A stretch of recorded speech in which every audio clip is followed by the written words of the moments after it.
한 주간 잘 지내셨죠? 네. 지난주에 목사님이 부활이라는 제목으로 설교를 하셨습니다.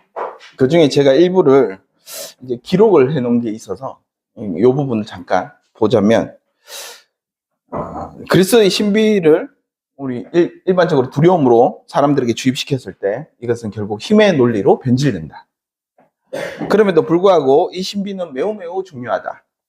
다만 지기에, 그러니까 목사나 기타 등등 권위 있는 자들에게 이 신비를 주입시키게 되면 그 신비를 이용해서 대중들을 두려워하게 만들고 그 힘을 얻게 되면 결국 그것은 부패하게 된다. 그럼에도 불구하고 하나님께서 신비를 끊임없이 우리에게 주입시키신다. 이 신비를 바로 보는 이들은 말로 전달되는 것이 아닌 걸 알기 때문에 대개 이들은 입을 다물고 행동으로, 삶으로 사회의 빛과 소금의 역할을 하게 된다. 그래서 이러한 관점으로 우리가 시선을 바꿀 때 우리는 달라진다 라고 말씀하셨습니다. 제가 정확하게 인지한 거는 모르겠지만, 근데 이제 목사님께서 신비에 대해서는 자세하게 다루지 않으셨던 것 같습니다. 그죠? 그래서 그리스도교의 신비라고 하는 것은 세 가지가 있습니다. 첫 번째는 삼위일체입니다. 하나님께서 인간이 되셔서 인간 영혼과 결합하는 이 사랑의 신비를 하나입니다. 예수 그리스도가 그래서 가장 완벽한 신비이자 하나님을 몸소 보여주는 하나의 표징으로 나타나신 것입니다. 두 번째는 파스카 신비입니다. 이거는 천주교 용어이긴 하지만 기독교에서도 신비로 취급합니다. 한마디로 십자가 사건과 부활 사건입니다. 예수님의 순환, 죽음, 부활을 통해 인류가 죄에서 구원받고 새로운 생명으로 건너가는 기독교의 핵심적인 구원 사건이죠. 그리고 마지막은 신일합일의 신비입니다. 피조물인 인간이 하나님의 성령을 통해서 하나님의 본성에 우리가 참여하게 되고 하나님과 하나 되는 영적 체험을 신비라고 합니다. 그래서 제가 이 말씀을 들었을 때 제가 마태복음의 마지막 구절이 떠오르면서 지금까지 계속 읽어오던 마태복음의 흐름을 딱 끊고 이제 마지막으로 건너뛰어야 되겠다라는 결심을 하였습니다. 너무 입이 건질건질해서 이 얘기를 먼저 나누는 게 맞지 않을까 싶었습니다. 그래서 마태복음이 말하는 시선, 마태복음이 주장하는 시선으로 우리는 바꿀 필요가 있다라고 제가 느꼈기 때문입니다. 우리가 사는 사회가 지금 대단히 발전적이고 대단히 옛날로 따지면 유토피아적인 상황이죠. 대부분의 옛날에는 한 50세 넘어가시면 이제 돌아가실 준비를 하시고 짧은 인생을 누리셨지만 지금은 이제 100세를 훌쩍 기대 수명이 넘어가는 그런 시대이고 웬만한 질병들은 극복이 되어 가고 있고 아무래도 세계적으로 되게 풍요로워졌다라고 느껴질 정도의 세계가 구축되었다고 생각합니다. 그럼에도 불구하고 오늘날의 사회는 점점 개인화되고 개인은 고립되어 가고 그래서 외로워졌습니다. 이게 비단 우리나라만 겪는 증상이 아닙니다. 사회 자본들이 풍요로워지고 많은 나라들이 잘 살고 있을 것 같지만 각각의 개인들을 보면 굉장히 고립된 위기에 빠져 있는 시대입니다. 이러한 이유는 근대 이후 모든 사람이 가지고 있다고 여겨지는 이성, 우리의 이성이 그 목적의 가치를 묻지 않고 오직 효율성만 따지는 계산기로 바뀌었기 때문입니다. 그래서 도구적 이성으로 전락했기 때문입니다. 말이 조금 어렵지만 뒤에 함께 나눌 하버마스 이야기를 하다 보면 보다 조금 더 쉽게 인지할 수 있을 겁니다. 설교가 좀 어렵고 힘들지도 모릅니다. 최대한 잘 들어보시면 될 것 같습니다. 또한 사회 현상들도 이렇게 되다 보니 이에 발맞춰서 우리의 신앙도 대단히 개인화되고 대상화되었습니다. 한마디로 내가 아는 하나님을 기준으로 삼고 내 머릿속에 있는 것이 신앙이고 내가 믿는 믿음이 믿음이고 그래서 하나님을 내 머릿속으로 가두는 일을 우리는 하게 되고 그 말로 그 언어로 타인들을 하나님의 권세를 도구화해서 타인들을 짓누르는 데 사용하고 그 권위를 누리고 싶어 하는 그 욕구에 사용하는 형태로 전략적인 도구로 바뀌어버렸습니다. 수많은 목사님들이 막 이렇게 되게 권위 있게 말씀하시지만 따지고 보면 자신의 권위를 예수님의 권위에 빌려서 하시는 이야기도 되게 많이 있죠. 이러한 모습을 가장 극명하게 보여줬던 때가 바로 아우슈비츠에 일어난 학살 사건이었습니다. 가장 이상적이라고 불렸던 자부하던 시스템이 가장 효율적으로 대규모의 학살을 일으킨 사건. 그래서 이 학살 때문에 유럽은 전역에서 모두가 공포, 모두가 절망에 빠진 시대였습니다. 그리고 아우슈비츠는 갑자기 일어난 사건이 아닙니다. 유럽 사회에 되게 깊이 뿌리박고 있던 기독교적인 요소들이 유대인들을 혐오하기 시작했고 그 유대인들을 그 혐오가 이때 확 폭발해서 드러나게 된 사건입니다. 기독교가 자신들 안에 가두고 있는 하나님의 이미지, 예수 그리스도의 이미지를 유대인들에게 뒤집어 씌워서 유대인들은 예수를 죽인 민족이라고 낙인을 찍었고, 그래서 그 결과 유대인들은 신의 선택을 받은 민족이 아니라 신의 저주를 받은 민족이라고 전락하게 됩니다. 불행하게도 종교개혁자 우리가 대단히 좋아하는 마틴 루터도 말년에 유대인들에 대해서 이런 얘기를 했습니다. 유대인들의 회당을 불태우고 그들의 책을 압수하라. 이 주장이 결국 훗날 나치 선전선동에 활용된, 그래서 유대인들을 핍박하는 도구로 사용되었습니다. 근대에 이르러서는 유대인들에 대한 종교적 차별은 이제 인종적 차별과 유사한 형태로 바뀌어 갑니다. 그리고 그 밑바닥에는 유대인들을 타자화했던 그 수많은 우리의 철학들이 고스란히 담겨서 형태를 다르게 나타날 뿐 그와 별반 다르지 않은 형태로 나타나게 됩니다. 그래서 우리 사회는 지금 이 모습을 계속 끊임없이 반복하고 있습니다. 지금 우리 곁에 일어나는 전쟁들을 보더라도 그렇습니다. 사실 인종적 차별적인 내용을 교묘하게 바꿔서 타자화해서 상대방을 말살시키려고 하는 시도들을 끊임없이 하고 있죠. 누군가를 적으로 만들거나 세상의 적으로 규정하거나 아니면 절대 악으로 규정하거나 아니면 상대방과 나와 같은 인격체가 아닌 전혀 상관없는 외부인으로 규정을 하거나 단순한 차이, 우리 생각의 차이나 기타 등등의 차이가 아니라 저들은 우리와 근본적으로 달라. 그래, 저들이 없어져야 세상에 평화가 올 거야. 라는 식의 낙인을 찍는 일이거나 상대방의 감정에 가진 인간이 아니라 우리를 보다 더 바른 길로 돋보이게 하기 위해서 전략적으로 희생을 해야 되는 대상으로 여기는 장면들이 나옵니다. 그리고 여기에 수많은 정당한 이유들을 갖다 붙입니다. 그리고 나서는 전쟁을 일으키죠. 분쟁을 일으키고 그리고 그들을 말살하려고 애쓰고 노력합니다. 이러한 모습을 근본적으로 질문한 철학자가 하버마스입니다. 그래서 우리는 우선 우리의 신학, 우리의 믿음, 마태복음의 관점을 나누기 전에 하버마스 철학자의 의사소통적 합리성과 수기민주주의라는 이론이 오기까지의 역사를 잠깐 살펴볼 필요가 있습니다. 이 이야기가 결국 마태복음을 하고 싶어하는 이야기를 보다 우리에게 쉽게 이해하도록 인도해 주기 때문입니다. 제가 철학을 전공하지 않았죠. 그래서 지난 일주일 동안 엄청나게 공부를 알아보려고 애를 쓰긴 했습니다. 그러나 제가 전공이 아닌 관계로 깊은 단계까지 나아가지는 못했습니다.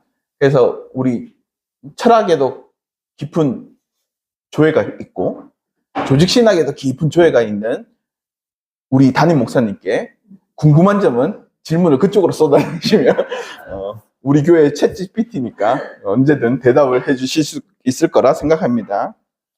하버마스의 이제 의사소통적 합리성과 수기민주주의 이론을 이렇게 이야기합니다. 이 이론들은 갑자기 책상머리에서 딱 나타난 게 아닙니다. 이제 인간의 이성이 왜 이렇게 야만적으로 전락되었는가 라는 것을 이 끊임없는 이 비극들을 고민하고 해서 그 역사를 처절하게 반성하며 나왔던 이론입니다. 그리고 파괴된 인간성을 언어와 소통을 통해 다시 이거를 회복시키려고 애쓰고 노력했던 사람입니다. 역사를 이제 들여다보면 18세기 프랑스 대혁명과 과학이 눈부신 발전이 이루어집니다. 그러니까 인류는 기가 막히게 발전하죠. 그래서 이제 그때 동안은 이제 교회가 그 과학을 완전히 짓누르고 완전히 억압하고 있던 시대였습니다. 그러다가 이제 신의 교리나 왕의 권력에 억눌려 있던 인간이 스스로 생각하고 판단할 수 있는 능력, 즉 우리에게는 이성이 있다라는 것을 발견하게 됩니다. 그리고 이 시기의 철학자들, 특히 칸트는 모든 인간의 머릿속에 동일하고 보편적인 도덕 법칙이나 합리적인 능력이 있다고 믿었습니다. 그래서 흔히 이것을 대문자 이성이라고 합니다. 인류는 이 이성을 통해 이제 무지, 미신 이런 것들을 타파하고 끝없는 도덕적, 물질적인 진보를 이룰 거라고 자기들은 생각했습니다. 우리가 합리적으로 생각하고 이성적으로 판단하고 그래서 과학을 발전시키고 끊임없이 이것들을 하면 인류는 환상적인 세계로 갈 거야 라고 상상을 했던 거죠. 그래서 이 이성의 힘으로 과학은 끊임없이 지금 발전을 해왔습니다. 그러자 이제 산업혁명이 일어납니다. 그리고 자본주의가 고도로 발달되면서 사람들은 풍요로워지기 시작합니다. 그러니 우리가 바른 길을 가고 있다, 맞은 길을 가고 있다라고 생각을 했겠죠. 일반 사람들은.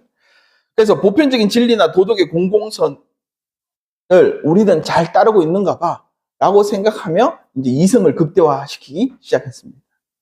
대단히 인간을 긍정적으로 바라봤던 시기입니다. 신의 위치에 자기들을 올려놓을 수 있을 거라 생각을 했죠. 그런데 이제 이러한 공공선을 인간이 추구하는 게 아니라 이제 이 이성을 가지고 어떻게 하면 보다 많은 자본을 모으고 어떻게 하면 보다 많은 이제 부를 축적하고 그래서 어떻게 인간은 풍요롭게 살 것인가에 대해서만 집중하기 시작합니다. 그래서 끊임없이 최소 비용으로 최대 이익을 내려고 애쓰고 이 이성을 가지고 노력합니다. 그래서 이때 등장한 사회학자가 막스 베버입니다. 막스 베버가 근대 사회는 발전할수록 이성은 그 목적 가치를 잃어버리고 있고 그 수단으로만 사용되는 것이 과연 옳은가? 라는 의문을 제기했습니다. 그래서 이 수단과 효율성만 강조하는 이성을 도구적 이성이라고 이름을 붙이고 그 이성을 비판하기 시작합니다. 그래서 이성은 이제 내 이익을 극대화하기 위한 단순한 계산기가 되어버린 겁니다. 이것을 소문자 이성이라고 이야기를 합니다. 그래서 하버마스의 철학이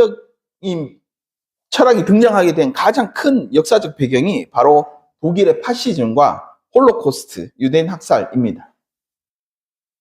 인류 역사상 가장 이성적이고 합리적이고 철학적으로 시스템을 가장 완벽하게 갖췄다고 생각했던 독일, 게테와 칸트의 나라에서 가장 효율적이고 가장 기계적인 방식으로 수백만 명을 가스실에 학살하는 장면을 연출하게 됩니다.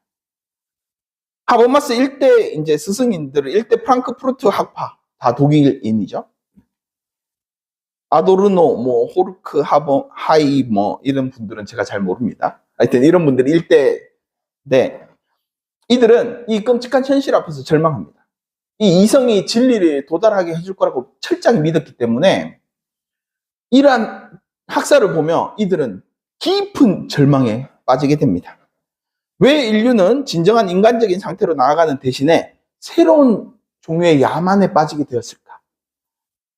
그래서 이들은 이성 자체가 타인과 자연을 배제하고 통제하려는 폭력성을 내포하고 있다라고 결정을 내렸습니다. 그러니까 이성 자체가 이미 그런 폭력성을 가지고 있어서 이성이 완전한 세상을 구축할 수 없다라고 이제 절망하기 시작을 한 거죠. 그래서 아우슈비츠는 이성이 미쳐버린 상태가 아니라 효율성만 추구하는 도구적 이성이 그 정체를 드러난 완벽한 논리의 결과이다. 그래서 이들의 세계는 철저하게 실패했고 이성에 대한 믿음도 산산조각이 났습니다. 이 이성을 따라가다가는 모든 인류가 멸망에 이를 거라는 절망에 빠지기 시작했습니다. 그래서 2차 대전 이후에 서구 사회는 이 파괴된 사회를 재건하고 복지국가를 세웠습니다. 극단적인 학살은 사라졌지만 이제 고도화된 관료제와 자본주의 시스템 속에 인간은 여전히 기계 부품처럼 소외되고 있었습니다. 그래서 이러한 절망을 보면서 그 절망에 빠진 스승들과 달리 2세대 프랑크푸르트 학파인 하버마스는 이 희망의 불씨를 되살리고자 했습니다. 그래서 그는 스승의 이성적 도구적인 측면만 보았다. 이성이 도구적인 측면만 갖고 있다라고 보았다. 그래서 이 패러다임을 의식 철학에서 바꿔야 된다. 주체 철학으로. 이거를 이제 과거의 패러다임을 주체 철학이라고 합니다. 나의 이성이 이제 판단하는 거죠. 하버마스의 이론적인 핵심은 이 의식 철학의 한계를 극복하고 언어 소통의 철학으로 바꿉니다. 즉 17세기 의식 철학은 그래서 데카르트의 말처럼 나는 생각한다? 고로 존재한다. 내가 생각하기 있기 때문에 내가 존재하는 거야 라고 생각을 했습니다. 근데 이 기본 철학의 기본 구조는 주체가 나입니다. 그죠? 내가 의식하는 것입니다. 그리고 객체는 사물이나 타인들입니다. 그러니까 나의 이성이 다른 사물을 인식하는 것에 따라 그 사물의 정체를 규정하게 됩니다. 그래서 이 세상 중심에는 생각하고 인식하는 고립된 나가 있고 내 바깥의 모든 것들은 내가 파악하고 지배해야 할 대상이 되어버립니다. 그래서 이러한 철학을 주객주도 구도라고 이야기를 합니다. 그래서 하버마스의 전통적인 이 철학이 치명적인 한계를 가지고 있다고 이야기를 했습니다. 왜냐하면 내 의식만이 주체고 내 바깥에 있는 타인이 나 자연이 결국 내가 관찰하고 이용하고 통제해야 할 객체라고 딱 규정을 하면 결국 나와 동등한 인격체가 아니라 이성이 필연적으로 그것을 계산하고 나의 이익을 효율적으로 따져서 그걸 어떻게 수용할지 결정하게 됩니다. 그래서 내 바깥에 있는 모든 외부는 나의 도구적 철학적 요소로 전락하게 됩니다. 그래서 필연적으로 나의 이익을 계산할 수밖에 없고 필연적으로 나를 중심으로 인식할 수밖에 없기 때문에 결국 내 머릿속으로 그리는 세상이 이 세상이 되어버리는 결과를 낳게 된다고 이야기를 하는 것입니다. 그래서 1세대 프랑크푸르트 학파 선생님들이 이성이 왜 철저하게 붕괴됐냐라고 이야기를 하면 여전히 이러한 의식 철학 속에 갇혀있기 때문이라고 이는 이야기를 했습니다. 그래서 하버마스는 이 철학의 근본 형태를 바꿉니다. 바로 우리가 언어를 사용하고 있다는 것을 주목해서 모든 철학의 중심에 고립된 의식들은 이제 관계된 언어 속으로 옮깁니다. 그래서 이거를 현대 철학에서 유명한 언어적 선회라고 합니다. 그래서 이거는 대문자 이성이나 진리가 나의 의식 안에, 나가 가지고 있는 이성적인 요소 안에 있는 것이 아니라 너와 내가 동등한 주체로 만나서 서로 아무런 조정할 이유 없이 순수하게 서로 대화하고 합의해 나가는 그 언어의 상호작용 속에 진리와 이성이 있다라고 이제 이야기를 한 것입니다. 이것을 철학용어로 상호주관성이라고 합니다. 너도 주관적이고 나도 주관적이어서 서로 주관적인 이야기를 막 서로 아무런 대화 없이 깊이 대화를 하다 보면 이게 합리성에 점점 도달하게 되고 서로가 참된 이성을 발견하게 된다라고 이야기를 하는 것이죠. 말이 좀 어렵습니다. 어쨌든 좀 쉽게 하자면 내가 어렴풋이 인식하고 있는 대문자 이성과 네가 어렴풋이 이야기하고 있는 대문자 이성이 서로 만나서 아무런 편입견 없이 서로 막 이야기를 하다 보면 결국 이제 대문자 이성을 서로가 알게 된다는 거죠. 그래서 이성의 참모습을 발견하게 된다라고 이야기를 하는 것입니다. 그래서 이성이라는 것이 결국 내 개인의 머릿속에 있다라고 이야기를 하면 필연적으로 그거는 상대방을 인식하고 대상화하고 지배하려고 합니다. 그것을 하버마스는 인간이 언어를 사용할 때 단순히 상대를 조정하려는 전략적 행위만 하는 것이 아니라 우리는 상대방의 뜻이 뭔지, 상대방의 생각이 뭔지 알아보려고 애쓰고 노력하는 인간의 모습을 본 것입니다. 그래서 그 모습 속에서 상호 서로가 우리를 지향하고 있구나. 그래서 그 언어를 통해 서로 이야기를 하다 보면 그게 합리성이 더 추구되겠구나 라고 생각을 해서 이제 새롭게 발견된 이 이성을 의사소통적 합리성이라고 이름을 붙였습니다. 이러한 생각을 토대로 하버마스는 이 세계, 현대 세계를 두 가지 영역으로 구분했습니다. 하나는 지금 돈과 권력으로 가득 차 있는 체계 형태를 돈과 권력, 정치, 경제 이런 것으로 굴러가는 체계라는 것을 하나의 공간으로 놔두고 이거는 도구적 이성이 작동된다.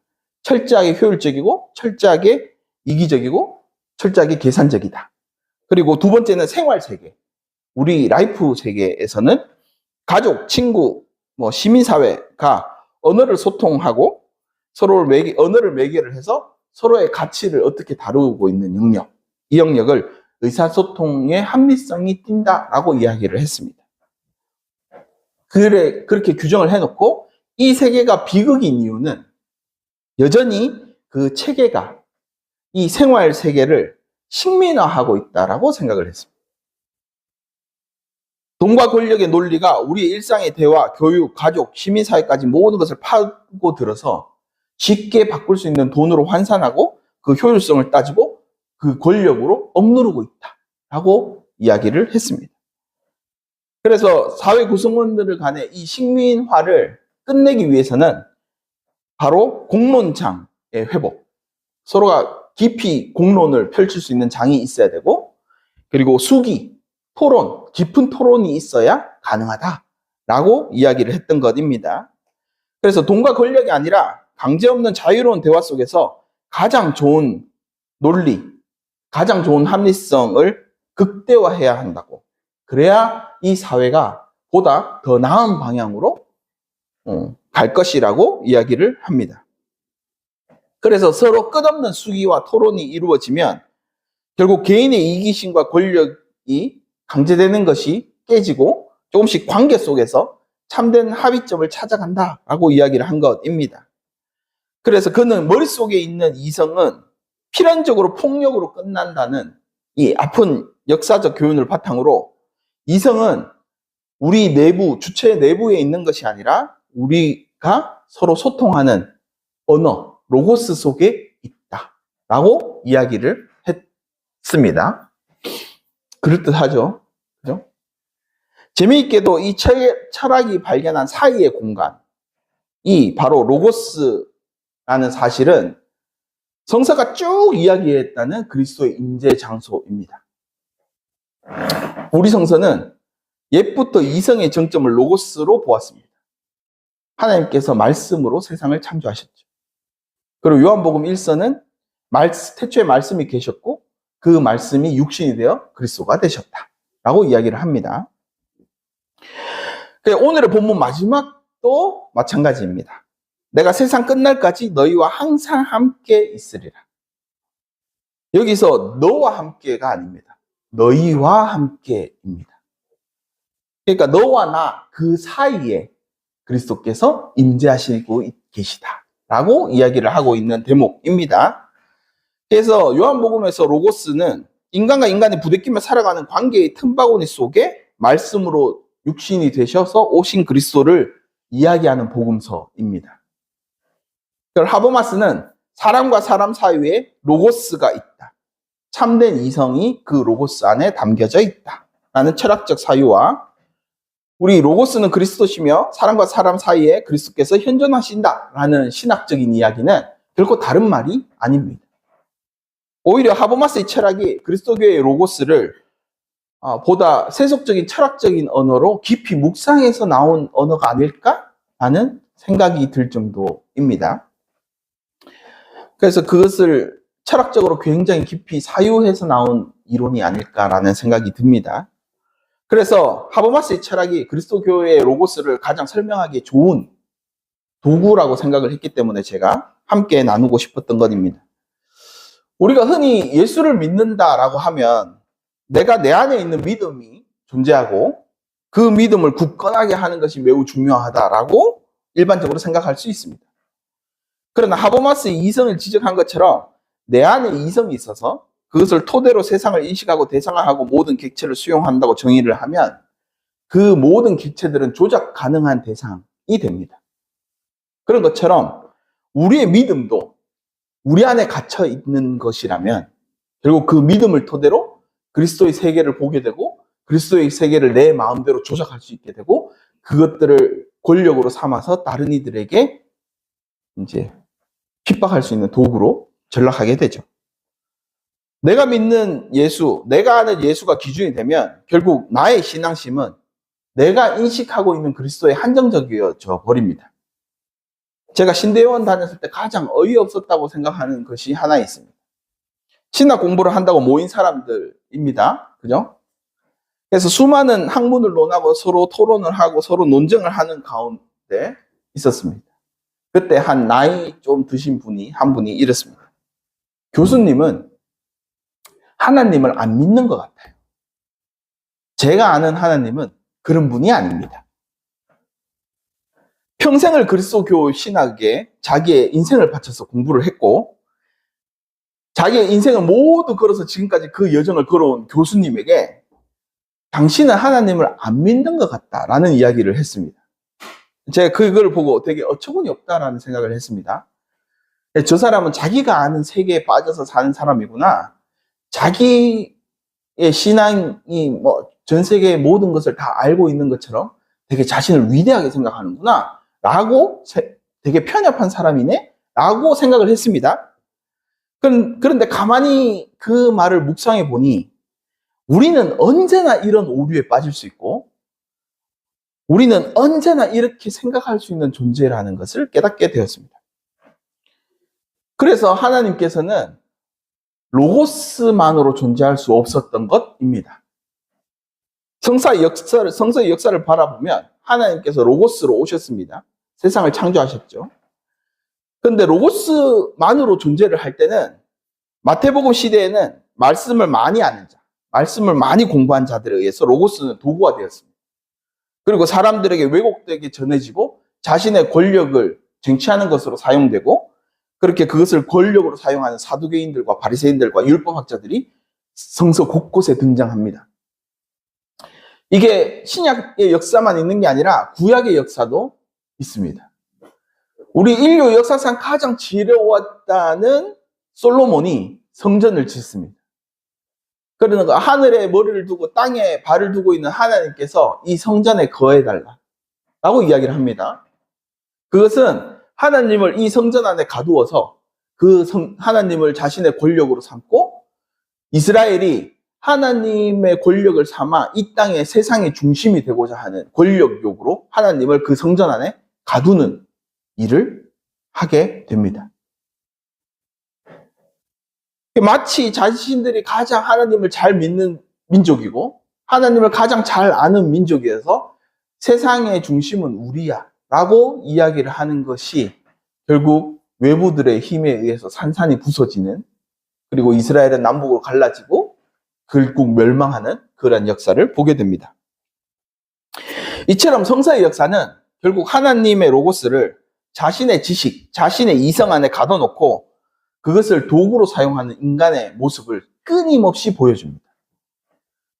그리고 그 자신의 이익과 그 자신의 이익을 보다 극대화하기 위해서 도구적 로고스로 전락을 시켜버립니다. 그래서 이 로고스를 이용해서 자신을 몸집을 키우고자 끊임없이 전략적 회개가 드러나고 그 속에서 끊임없는 고통과 핍박과 아픔들이 생겨났다라고 이야기를 합니다. 그 도구적 로고스를 사용하시는 걸 보고 결국 예수 그리스도는 로고스로 참된 로고스로 이 땅에 보여줘야 비로소 그 로고스의 의미를 너희들이 알겠구나 라고 해서 그 로고스로 오신 것입니다. 그리고 모든 인간의 고통을 유발하는 죄성과 기타 등등의 모든 것을 한 몸으로 다 받아내신 거죠. 그래서 너희들이 틀렸음을 예수 그리스도는 생으로 이제 고백을 하신 것입니다. 필연적으로 도구적으로 이렇게 사용하면 하버마스의 말에 의해서면 결국 타인을 지배하고 억압하는 일로 귀결됩니다. 이는 본질적으로 타인을 생각하지 않고 오직 나만 생각하고 있는 일이기 때문입니다. 그리고 하나님 말씀을 심지어 진리를 도구화할 때는 인간의 삶은 모두가 소통 불가능한 파편으로 흩어지게 되고 바벨탑이 무너진 것처럼 서로가 서로를 기댈 수 없게 되고 서로 다른 언어를 쓰게 되고 결국 서로는 멀어져서 각자의 객체로 뿔뿔이 흩어질 뿐이다 라고 이야기를 하고 있는 것이죠. 하버마스는 이러한 세계를 뚫기 위해 합리성을 이야기했습니다. 그리고 주체와 주체가 만나 서로 관계의 역동성에서 비로소 진리가 탄생한다고 보았습니다. 서로가 서로의 차이를 인정하면서도 더 나은 진리를 함께 향해 가겠다고 마음먹은 사람들에 의해서 그 진리는 드러난다라고 이야기를 한 것입니다. 그래서 이 사이의 로고스가 결국 성서가 증언하는 기독론적인 로고스를 가장 본질적으로 정확하게 일치하는 장면입니다. 요한복음에 등장하는 로고스는 구약의 히브리어 다바르, 말씀입니다. 말씀이 육신이 되었다는 참된 의미는 무한하신 하나님께서 유한하신 인간의 역사 속으로 더 나아가 인간과 인간 사이에 부대끼며 살아가는 척박한 관계의 틈바구니 속에 직접 들어오셨다라는 뜻입니다. 이 참 로고스이신 예수 그리스도의 행적을 쫓아보면 이것은 폭력으로 군림하거나 고립된 사색가의 모습으로 오지 않았습니다. 철저하게 타자와의 관계를 맺는 사이의 존재로 자신을 비우고 관계 맺기 시작합니다. 얼마 전 제가 예수의 권세, 엑소시아에 대해서 설명을 한 적이 있습니다. 물론 기억이 나지 않습니다. 저도 한 말이 기억이 나지 않습니다. 어쨌든 이 엑소시아는 타인을 짓밟고 자신만을 숭배하게 만드는 파괴적인 힘으로 오지 않았습니다. 야! 폭풍우 가운데 막 이렇게 와서 막 저주 내리고 예루살렘 성전 무너지고 예수님이 그런 기적을 행하신 게 아니죠. 아픈 자를 고치고 슬퍼하는 자에게 위로를 주고 그리고 절망 가운데 있는 사람들을 살리는 일을 하셨습니다. 그래서 참 엑소시아는 이러한 지배의 논리가 아니라 생명을 살리는 다른 이들을 자유케 하는 존재론적인 권능입니다. 다른 사람 일을 올바르게 살게 해주는 힘, 이것을 예수 그리스도의 권능이라고 이야기를 했습니다. 그래서 로고스이신 예수 그리스도의 권능은 단절된 사람과 사람 사이에 들어오셔서 서로를 사랑으로 이어주고 서로를 올바르게 바른 모습으로 회복시켜서 서로가 온전히 그 생명을 누릴 수 있게끔 회복시켜주는 사랑의 행위로 그 권능을 발현했다라고 이야기를 했습니다. 기억이 나시죠, 이제? 마태복음 18장 19절에서 20절이 이것을 가장 잘 나타내 줍니다. 진실로 다시 너희에게 이르노니 너희 중에 두 사람이 땅에서 합심하여 무엇이든지 구하면 하늘에 계신 내 아버지께서 그들을 위하여 이루게 하시리라. 두세 사람이 내 이름으로 모인 곳에는 나도 그들 중에 있느니라. 이것 역시 얼마 전에 한 이야기의 대목입니다. 여기서 합심하여라고 나오는 헬라어가 심포네오입니다. 함께라는 심과 포네오라는 소리를 내다라는 뜻의 합성어입니다. 그래서 모든 악기들이 고유한 음색을 가지고 있지만 하나의 합심해서 이제 하나의 아름다운 음악을 만들듯이 서로 다른 존재들이 모두의 목소리를 내고 하나의 완벽한 화음을 내는 그 공명의 상태를 의미합니다.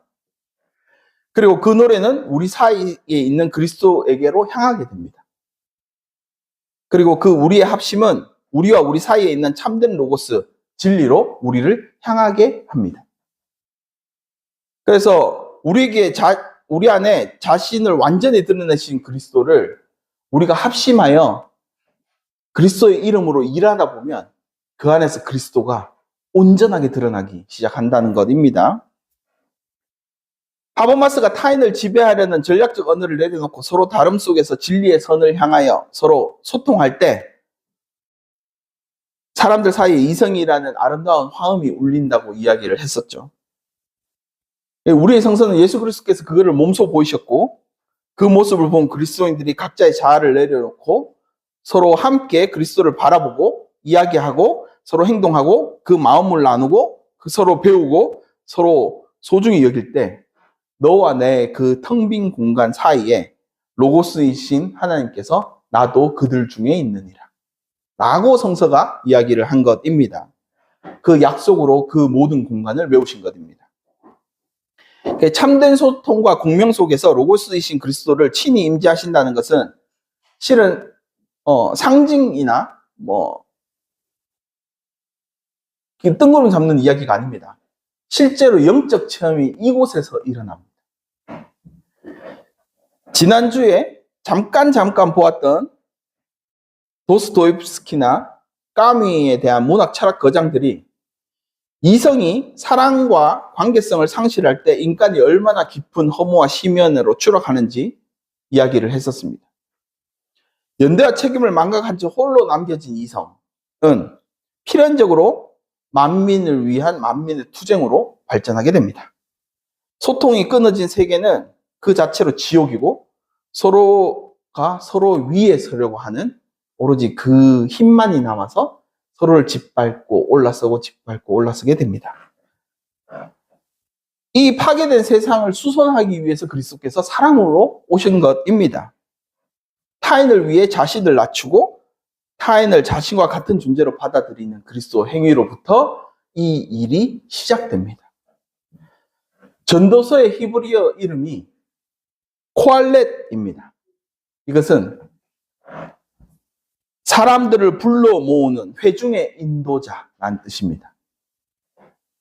그리스도인은 파편된 존재들을 다시 광장으로 불러 모으는 존재여야 합니다. 그래서 오늘 본문도 너희가 땅끝까지 이르러 증인이 되라고 이야기를 하죠. 그리고 모든 족속을 제자로 삼아 자신의 일을 해 나가라고 이야기를 합니다. 사람과 사람이 모여 이기적인 욕망을 버리고 상호 이해를 하려고 도달하려고 애쓰고 노력하는 진실한 공동체는 폭력의 홍수 속에서 인간의 조점을 보존하고 생명을 살리는 구원의 방주가 됩니다. 재미있게도 우리 성서는 방주에 나오는 모든 동물이 짝을 이루어서 탑니다. 부정한 동물, 정한 동물 상관없이 모두가 짝을 이루어 탑니다. 이런 것처럼 방주 안에서는 이루어지는 참된 대화는 단순하게 정보를 나누는 것이 아니라 서로의 그 짝이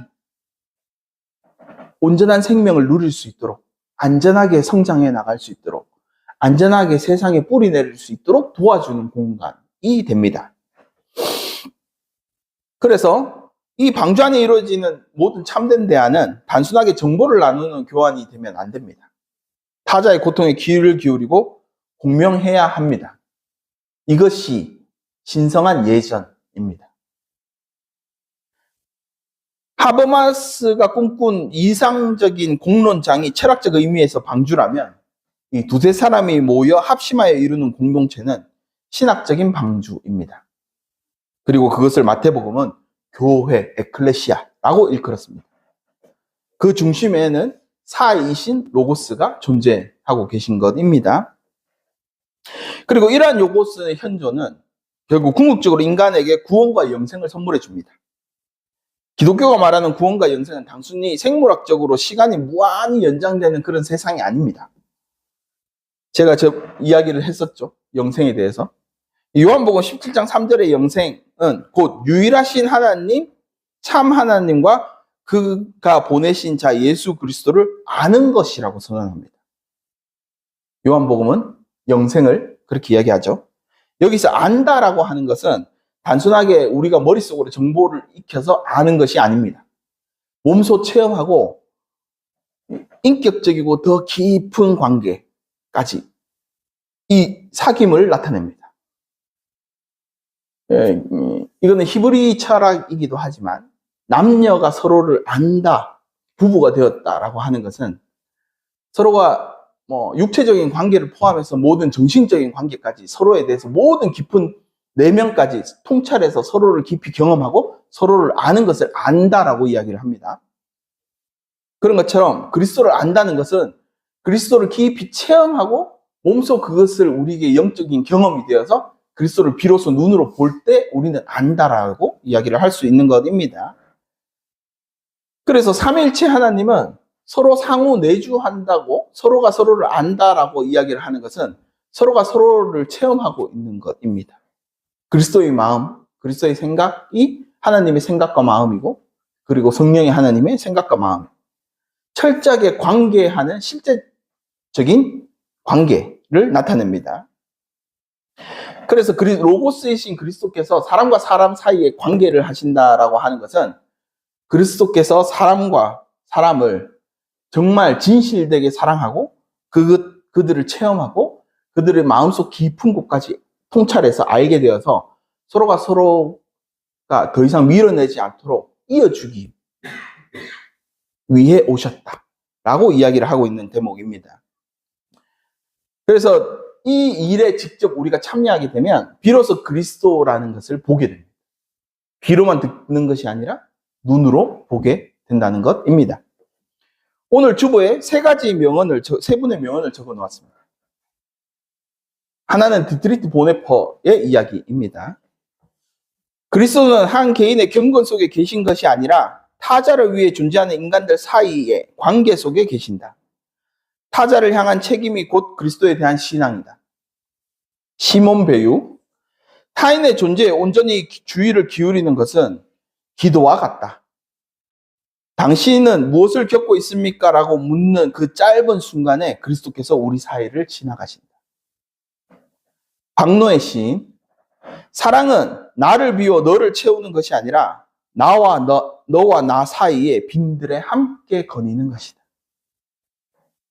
이 세 글은 기독교의 이해, 교회의 바른 이해, 믿음의 바른 이해, 신앙의 바른 이해를 돕고 있습니다. 디트리트 보네퍼가 말했듯이 그리스도는 공동체로 존재한다라고 이야기를 했듯이 그리스도는 관념과 하늘에 머무는 것이 아닙니다.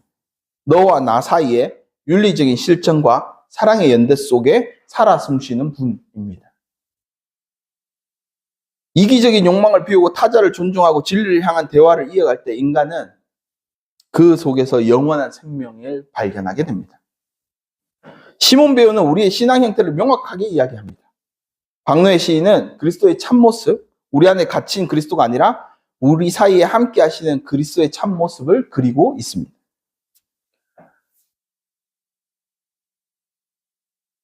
오늘 함께 나눈 위르겐 하버마스가 도구적 이성의 폭력을 넘어서기 위해서 제시한 이성은 사람과 사람 사이의 논의에 있다라고 이야기하는 통찰은 현대 철학의 가장 위대한 성취일 뿐만 아니라 성서에 말하는 로고스를 바르게 인식하고 있는 사상적 도달점이라고 생각됩니다. 성서에서 로고스는 만물을 창조하는 이성이자 동시에 십자가에서 자신을 내어주신 사랑의 표상입니다. 사랑은 결코 혼자 존재할 수 없죠. 대상이 있어야 됩니다. 그리고 사랑은 오직 너와 나 사이에 발생합니다. 그리고 너와 나 사이에서 살아 숨쉽니다. 그렇기에 진정한 로고스이신 그리스도는 필연적으로 사람과 사람 사이에 임재하실 수밖에 없습니다. 우리가 타인을 지배하는 수단으로서 언어를 내려놓고 서로 참된 이해를 향해 서로 열어젖혔을 때 우리는 단순히 사회적 합의에 이르는 것이 아니라 우리 사이에 계시는 그리스도를 발견하게 된다는 것입니다. 타락한 세상 위에 서로를 다름을 껴안고 합심하여 노래 부를 때 그 대화의 공간은 구원의 방주가 되고 영원한 생명을 함께 누릴 수 있는 성소가 됩니다. 그래서 인간과 인간 사이에 피어나는 모든 소통은, 진실한 소통은 하나의 일종의 성례전입니다. 예배입니다. 그리고 함께 모여 함께 그리스도를 기념하는 그 예배가 됩니다. 이러한 모습이 하늘나라의 표상이고 이 땅에서의 교회의 모습입니다. 그 스스로 믿는 사람들은 각 개인의 머리가 아니라 교회의 머리 되셨다는 예수 그리스도의 말을 기억해야 합니다. 오늘날 기독교가 그 힘을 잃고 그 능력을 잃고 사회적으로 아무런 도움이 되지 않는 것은 결국 우리가 신앙을 잘못 이해하고 있기 때문입니다. 교회는 필연적으로 그리스도를 찾고 그리스도께서 찾고 있는 잃어버린 양을 그 소리를 들어야 합니다. 그 말을 이해하려고 애쓰고 노력하는 것이 의무입니다. 이 치열한 몸부림 속에 그리스도께서 존재하시기 때문입니다. 그리스 철학자들에게 로고스는 그냥 형이상학적이고 비인격적인 우주 질서라고 이야기를 했지만 기독교 신학에서 로고스는 성육신해서 인간의 역사 속에 뚫고 들어온 사랑의 참된 인격, 살아있는 인격을 나타냅니다. 로고스가 곧 그리스도란 말은 진리가 단순히 체계적인 문장이 아니라 혼자 생각해서 얻는 이해가 아니라 진리는 본질적으로 관계 속에서 존재한다라는 뜻입니다. 그래서 하나님과 인간이 대화하기 위해서 스스로 말씀이 되셨다는 것만 봐도 기독교가 말하는 진리는 처음부터 끝까지 소통의 의미를 두고 있습니다. 잃어버린 양들과 합심하여 소리를 내는 것. 각자의 이익을 추구하는 이 개별자들이 모여서 타자를 향해 마음을 열고 함께 나눌 때 그는 공동선이라는 조금 더 높은 차원의 진리를 만나게 해줍니다. 하늘나라 역시 이 로고스처럼 추상적인 공간이나 고립된 공간이 아닙니다. 죽어서 가는 하늘나라가 아닙니다. 너와 내가 서로 존중하며 대화하는 그곳, 그 지난한 과정이 한가운데 존재한다라고 이야기를 하고 있는 것입니다.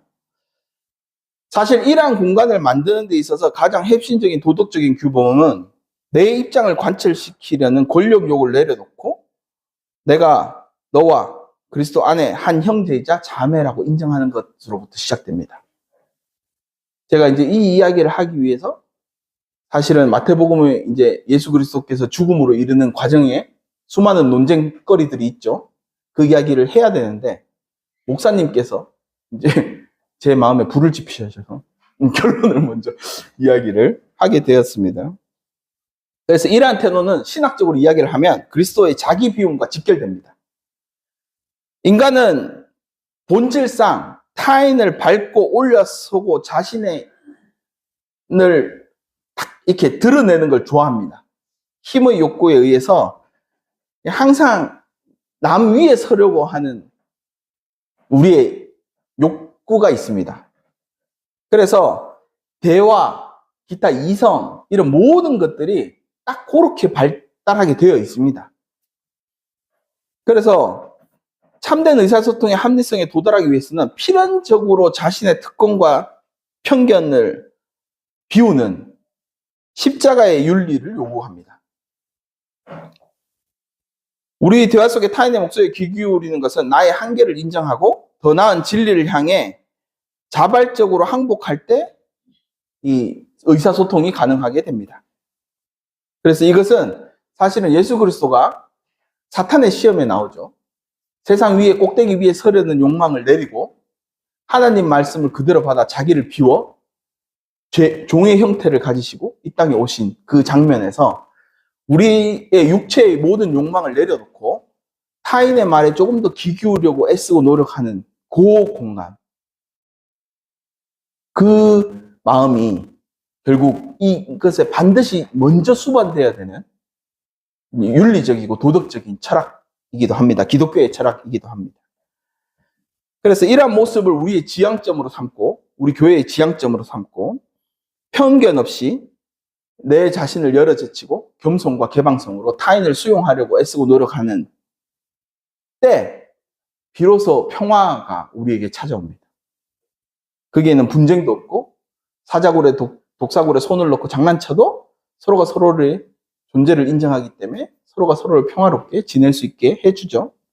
이 일이 바로 만물을 화해시키는 그리스도의 사역입니다. 그리고 우리 교회의 지향점이기도 합니다. 우리 목사님의 목회 철학이기도 합니다. 교인들이 합의되지 않으면 아무 일도 하지 않습니다. 이게 되게 느리고 천천히 가고 답답하고 속 터지는 일이긴 하지만 저는 이게 가장 기독교의 근본적이고 철학적인 내용을 담고 있다라고 생각합니다. 그리고 철학을 깊이 공부하시고 조예가 깊으신 목사님께서는 아마 우리 교회의 철학적인 요소를 이 글로 삼지 않았을까 하는 이 교회에 속한 제가 강력히 주장하는 바입니다. 마무리하겠습니다. 하버마스의 철학은 서로 구원은 오직 우리가 서로를 향해 건네는 진실한 언어, 행위, 수기 속에 있다라고 이야기를 합니다. 이거를 신학적 언어로 바꿔 말하면 타자를 향해 진실되게 열려있는 코이노니아, 즉 교제의 공간이야말로 육신 대신 로고스가 거하시는 성전이라는 뜻이 됩니다. 사람과 사이에 가로막고 있는 막힌담을 논리적인 힘, 억압을 걷어내고 오직 진리의 의지에서 상호 이해로 나아가는 과정.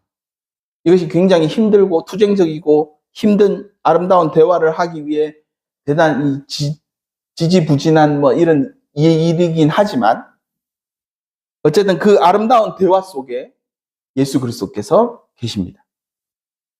그리고 성육하신 그리스도의 말씀이 그곳에 있습니다. 그리고 그 말씀은 우리들 사이에 살아나서 생명나무가 됩니다. 그리고 우리를 영생으로 이끌게 됩니다. 그리고 영혼의 관점에서 볼 때 이 이성에 회복된 사이의 공간에서 우리는 서로 연결하고 마침내 평화와 진리로 보이지 않는 그 궁극의 이름 예수 그리스도를 발견하게 됩니다. 흔히 우리는 진리를 찾기 위해 지적인 토론을 합니다. 하지만 진리에 도달하는 과정은 단순하게 머리 싸움이 아닙니다. 사실은 매일매일 나의 죽음을 경험해야 되고 매일매일 부활을 경험해야 하는 이 파스카의 신비가 이곳에 담겨져 있습니다. 지난주 우리 예배와 성찬을 드렸죠. 주님의 몸이 깨어지는 것을 봅니다. 빵을 찢어서. 예수 그리스도께서 십자가에서 당신의 육체를 찢으신 사건을 이제 최후의 만찬에서 빵을 떼누는 장면으로 연출합니다. 이것은 닫혀있는 나를 찢어내고 오직 타인을 위해 열어두겠다는 맹세이자 다짐입니다. 나의 육체를 깨트리고 예수 그리스도를 향해 있겠다라고 하는 다짐을 매일매일 하는 장면입니다. 만약 성찬식에서 빵을 깨뜨리지 않고 자기만 갖고 있다면 우리가 다 나누어 먹지 못할 뿐만 아니라 그 빵을 혼자 다 못 먹어서 썩어 문드러지겠죠. 진리도 마찬가지입니다.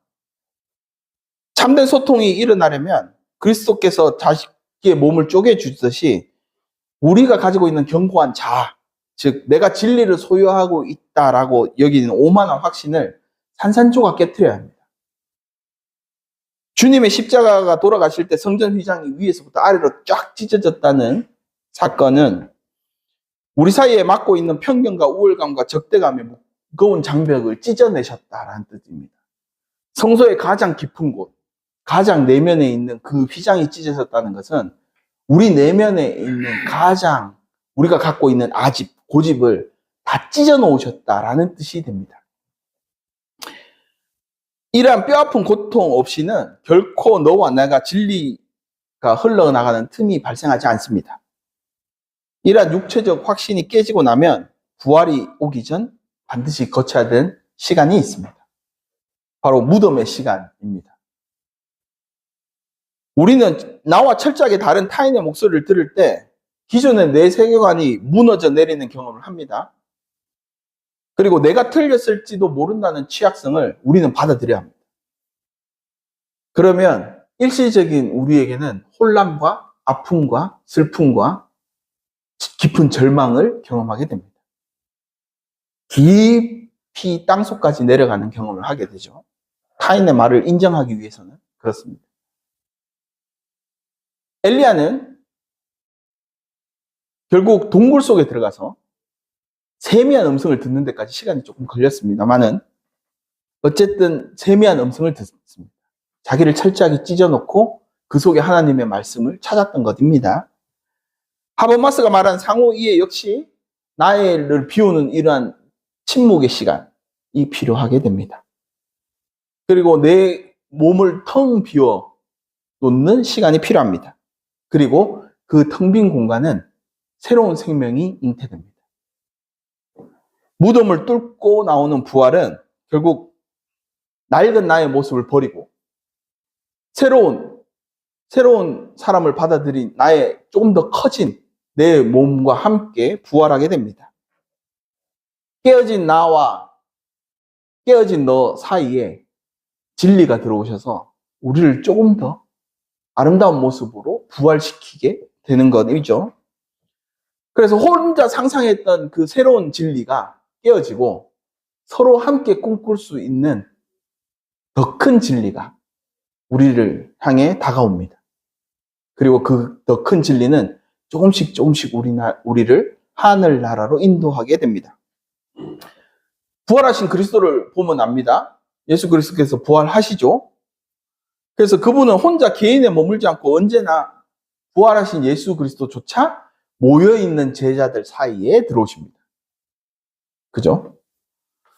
그래서 교회의 머리가 되시고 모든 몸을 연결시키고 하나의 거대한 그리스도의 몸으로 발전을 시킵니다. 이렇게 될 때 비로소 진리는 파편적으로 떨어져 있는 것이 아니라 하나 우리 가운데 살아 숨쉬는 현존이 됩니다. 이러한 우리의 신앙은 결국 진리가 우리 사이에 있다는 고백에서 시작됩니다. 이 고백은 나는 당신을 통해 죽고 당신과 함께 부활한다는 인식을 가지고 있어야만 비로소 시작되는 일입니다. 그럼에도 불구하고 나의 생각이 다른 타인과 진실되게 마주하고 말하는 일은 너무너무나 힘든 일입니다. 부부 사이에도 마찬가지죠. 서로가 서로를 알고 서로가 서로를 충분히 경험을 했음에도 불구하고 하나 되기는 정말 힘든 일입니다. 하지만 내 자신을 조금 내려놓고 상대방을 인정하고 상대방의 말을 경청하고 우리라는 조금 더 큰 테두리에서 우리가 고민하고 생각할 때 결국 우리의 그러한 일상의 생각과 시간들이 결국 하나의 일상의 성례전이 될 겁니다. 그리고 나와 너 사이의 텅 빈 공간을 채우게 되고 그리고 그 텅 빈 공간은 아름다운 공간으로 만들어져 갈 것입니다. 그리고 가장 하나님의 로고스가 충만한 장소가 되어 갈 것이라고 확신합니다. 지난주 우리가 부활절을 보냈습니다. 이제 우리의 신앙의 관점을 조금 바꿔야 합니다. 내 안에 갇혀있는 믿음을 내려놓고 우리 사이에 있는 주님을 보려고 애쓰고 노력해야 합니다. 사도 바울은 이렇게 권면합니다. 빌립보서 2장 1절에서 7절에 이렇게 말합니다. 그러므로 그리스도 안에 무슨 권면이나 사랑의 무슨 위로나 성령의 무슨 교제나 긍휼이나 자비가 있거든. 마음을 같이하여 같은 사랑을 가지고 뜻을 합하여 한 마음을 품어 아무 일에든지 다툼과 허영으로 하지 말고 오직 겸손한 마음으로 각자 자기보다 남을 낮게 여기고 각각 자기 일을 돌볼 뿐더러 또한 각각 다른 사람들의 일을 돌보아 나의 기쁨을 충만하게 하라. 너희 안에 이 마음을 품으라. 곧 그리스도 예수의 마음이니 그는 근본 하나님의 본체시나 하나님과 동등됨을 취할 것으로 여기지 아니하시고 오히려 자기를 비워 종의 형체를 가지사 사람들과 같이 되셨고. 그리스도인은 그리스도인을 닮아야 합니다. 그리고 그리스도를 닮아가려면 우리는 그분을 매일매일 체험해야 합니다. 그리고 그분을 체험해야만 비로소 그분의 뜻, 그분의 마음, 그분의 이성, 그분의 상상력, 그분이 꿈꾸는 하늘나라에 대해서 우리는 알게 됩니다. 반드시 지금 우리는 너와 나 사이에 하나님이 계시다는 것을 깨달아야 합니다. 그리고 우리의 신앙은 그 길을 향해야 합니다. 그래야 그리스도를 인식할 수 있고 그래야 체험할 수 있습니다. 우리가 타인을 내 멋대로 판단하지 않고 온전히 받아들이는 것, 그리고 서로를 한 부모로 모신 형제요 자매라고 진심으로 고백할 때 비로소 하나님이 기뻐하시는 바른 관계가 시작됩니다. 이 거룩한 연습을 오늘 각각 돌아가셔서 가정에서부터 시작하시면 참으로 좋겠습니다. 이게 힘든 일이기 때문에 가장 우리의 안전한 방주이자 안전한 울타리인 가정에서부터 서로를 향해 연습을 좀 하시고, 그게 조금 내가 성숙해졌다 싶으면 교회에서도 똑같이 행동을 하시고, 그러다 보면 우리가 점점 하나님 그리스도를 체험하게 많이 되면 우리의 자아가 커지겠죠. 작은 겨자씨 하나가 언제 심어졌는지 모르겠지만 그 결국 자라게 되면 모든 동물이 깃들 수 있는 큰 나무가 되듯이 우리의 그 작은 마음들은 서로 나누다 보면 그 안에서 점점 커져서 모든 인류가 깃들 수 있는 아름다운 공동체로 우리가 나아가게 될 것 같습니다. 마태복음은 이렇게 말합니다. 함께가 곧 하늘나라다. 성서가 말하기를 혼자 독점하는 진리는 죽은 것이지만 함께 나누는 사랑은 부활의 생명이라고 합니다. 그리스도를 닮아 함께하기를 끝까지 포기하지 않는 내 이웃을 내 몸과 같이 여기는 진정한 그리스도인들이 되셔서 한 주간 또 기쁘고 행복하게 살아가시기를 간절히 소망합니다. 기도하겠습니다. 사랑의 하나님, 당신이 우리 사이에 오셔서 막힌 담을 허시고 우리를 함께 하도록 묶어주심에 감사를 드립니다. 그 사랑의 마음을 온전히 믿고 실천하는 우리가 되게 해 주십시오. 우리의 믿음이 부족합니다.